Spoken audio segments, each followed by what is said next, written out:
everyone. Thank you so much for tuning in. Now, before this episode kicks off, I'm giving you guys a bit of a heads up here.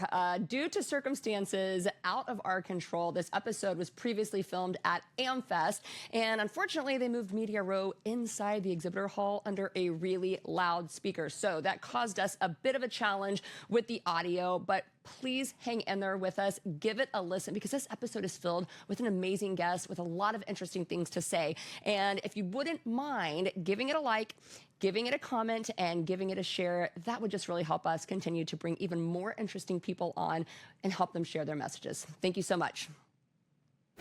All right, everybody, we are kicking off day 3 of America Fest with the one and only Lindsey Graham, known online as the Patriot Barbie, affectionately known Thank you. as the Patriot Barbie. She's an entrepreneur, an author, a speaker, a mom, a wife. The list just goes on and on. How's America Fest been going for you? So good. I've been to every single one, I think, since they started. Did they start in 2020? I can't remember. They used to be the Student Action Summit conferences, Okay. and then they switched over to America Fest. And funny, like, I haven't actually been to an America Fest. Like, I used to go to Student Actions. It's just so close to Christmas. Yeah, it's hard yeah, for the kiddos. yeah, okay. You know, you're a mom. I think I've been to all of them. This is the best one. And I think it has a lot to do with, like, they've fixed a lot of things over the years. Mm-hmm. They've dialed in the vibe of the conference and more. It's like almost doubled ticket sales. There's like 22,000 people here.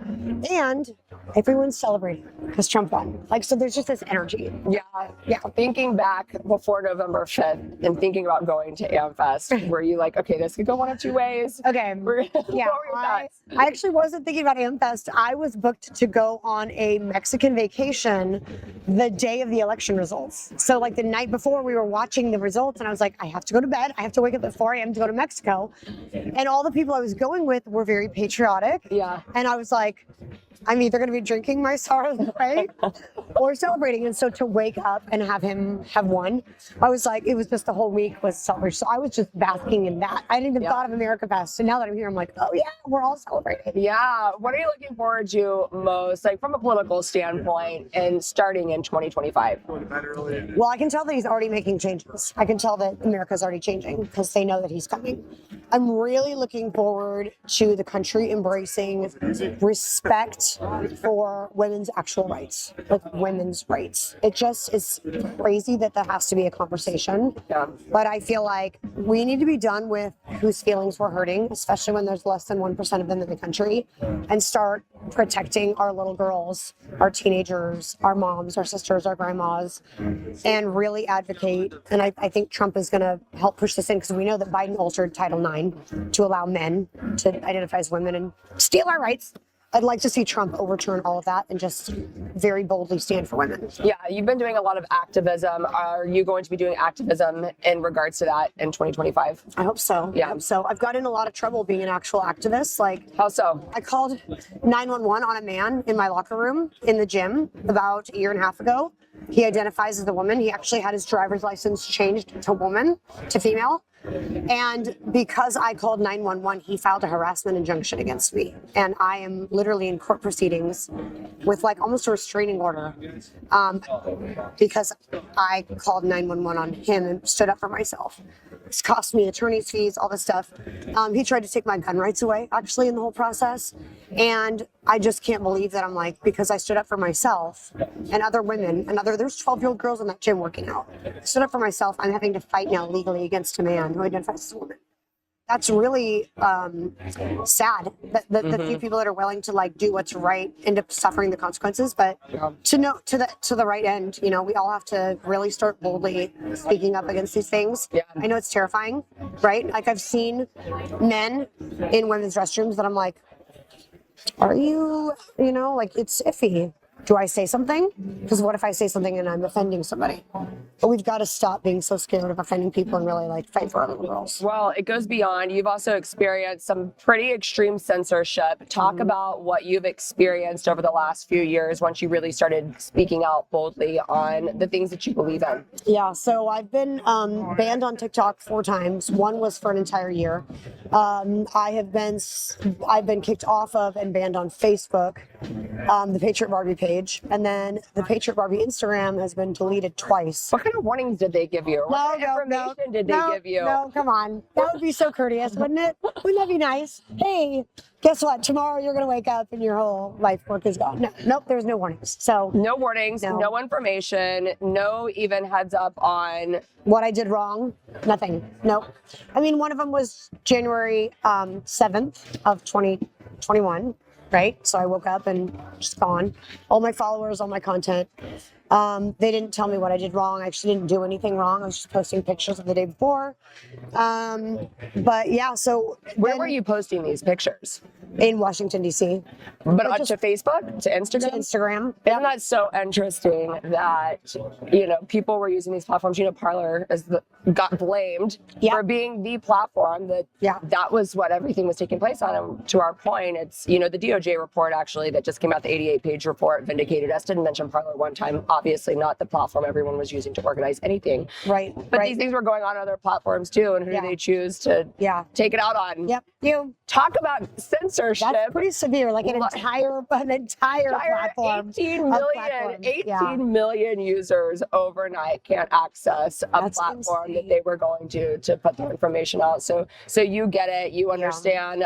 What have you done moving forward to take precautions or to safeguard your accounts? Like, what is your mindset moving forward on what you're going to do? Are you going to do anything differently? Well, I'm posting on Parler now. Okay. I'm a Parler user, free speech. So all the content I make, I mean, of course, I have a huge following on these other social medias because I've been using them for years. But are they all seeing it? That's my question. At this point, it is really scary, I feel like, to move off other platforms we've gotten so comfortable on. And we also, you have big followings, but they build these algorithms in where even the people that want to follow your content don't actually see it. Like, how many actually get to see it? That is what we're doing differently on Parler. Now, we got to get all the users back to the platform, but at some point, we're not building in algorithms. If you follow somebody, you're going to see their content. You're going to see their stuff. I miss that. I miss the old school days of social media. It's like, I follow them because I want to follow them. They're just my friends. Or I just want to see what they ate this weekend. There's nothing more offensive on Instagram than they've got the little check marks. How's your account status? And here's all the 5 ways you can be punished. And when it says we've lowered your content in everyone's feed, and you're like, even the people that want to see my misinformation can't see my misinformation. They want to hear my lies. So that's like, wow, and then you know what, honestly, it pisses the followers off. Like, my followers message me and go, I'm so pissed, I haven't seen your stuff in months. And I'm like, you're pissed. I'm pissed you haven't seen my stuff. But they're mad. They're like, I want to see what you're saying. You're my news, you're my information, you're my entertainment. You see more suggested accounts than you do the people that you follow. That's what drives me crazy. It's like ads. Why are you suggesting this account to me? Clearly you don't know me. I already know who I want to follow. I don't need the new followers. Thank you very much.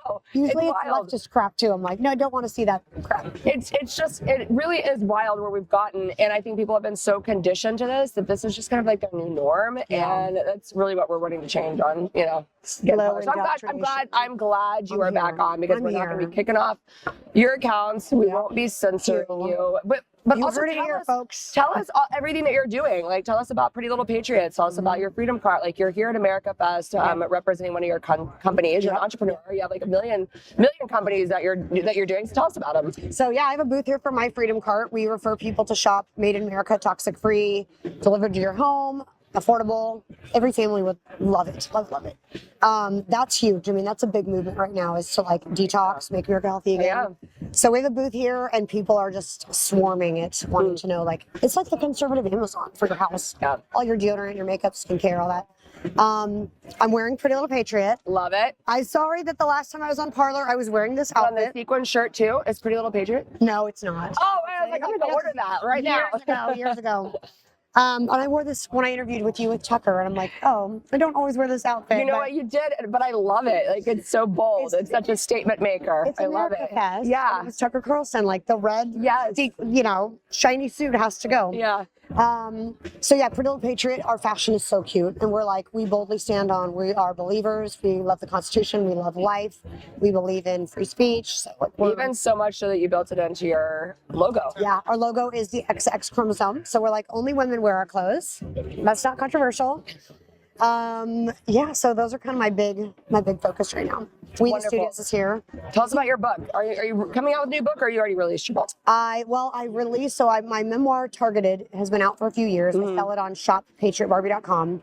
And then my Alphabet Prayers for Toddlers is my children's book.